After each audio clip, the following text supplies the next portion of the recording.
Taste the Daily. அண்மை செய்தி. தமிழ்நாடு, புதுச்சேரி மற்றும் கேரள மாநில 2026 சட்டமன்ற பொதுத் தேர்தலையொட்டி அதிமுக சார்பில் 4வது நாளாக விருப்பமனு விநியோகம் செய்யப்பட்டு வருகிறது.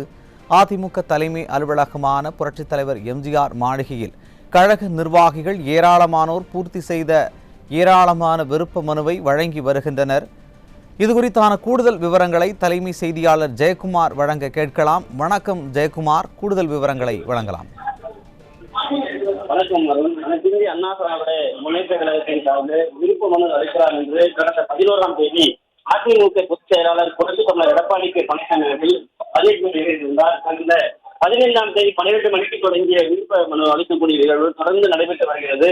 பல்லாயிரக்கணக்கானோர் குழுவில் ஏராளமானோர் அனைத்து இந்திய அண்ணா திராவிட முன்னேற்ற கழகத்தில் தங்களுடைய தொகுதியிலே போட்டியிட வேண்டும் என்று கழகத்துடைய பொதுச் செயலாளர் புரட்சித் தலைவர் எடப்பாடி கே பழனிசாமி அவர்களுக்காக விருப்ப மனு அளித்து வருகிறார்கள். அதே போன்று கழகத்துடைய நிர்வாகிகள் அவர்கள் போட்டியிடக்கூடிய விரும்பக்கூடிய அந்த தொகுதிகளுக்கான விருப்ப மனுவும் அளிக்கப்பட்டு வருகிறது. தொடர்ந்து 4வது நாளாக இன்று இந்திய அண்ணா திராவிட முன்னேற்ற கழகத்துடைய தலைமை கழகத்திலே ஏராளமானோர் குவிந்து தங்களுடைய விருப்ப மனுக்களை அளித்து வருகிறார்கள். இதற்காக சிறப்பு கவுண்டர்கள் ஏற்பாடு செய்யப்பட்டு அவர்கள் வரைவாலை கொண்டு வந்து 15,000 ரூபாய்க்கான வரைவாலை கொண்டு வந்து நேரடியாக கொடுத்து மனுவை பெற்றுக் கொள்ளலாம் என்று அறிவுறுத்தப்பட்டிருக்கிறது. அதனுடைய அடிப்படையில் வரைவாலை கொடுத்து அதற்கான விண்ணப்பத்திற்கு பூஜை செய்து அளித்து வருகிறார்கள்.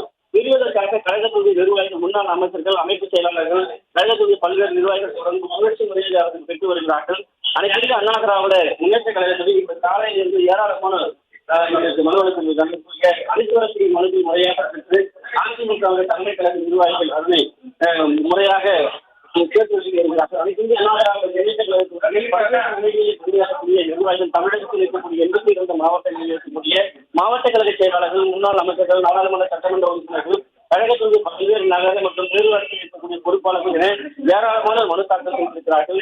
அதே போன்று உள்ளாட்சி பகுதியில் இருக்கக்கூடிய உள்ளாட்சி அமைப்புகளை சேர்ந்தவர்கள், பகுதி செயலாளர்கள், உரிய கழக செயலாளர்கள் என அனைவருமே மனு அளித்து வருகிறார்கள். அனைத்து அண்ணா திராவிட முன்னேற்ற கழகத்தில் இன்றைக்கு பல்லாயிரக்கணக்கானோர் குவிந்து தொடர்ந்து தங்களுடைய விருப்ப மனுக்களை அளித்து வருவது குறிப்பிடத்தக்கது.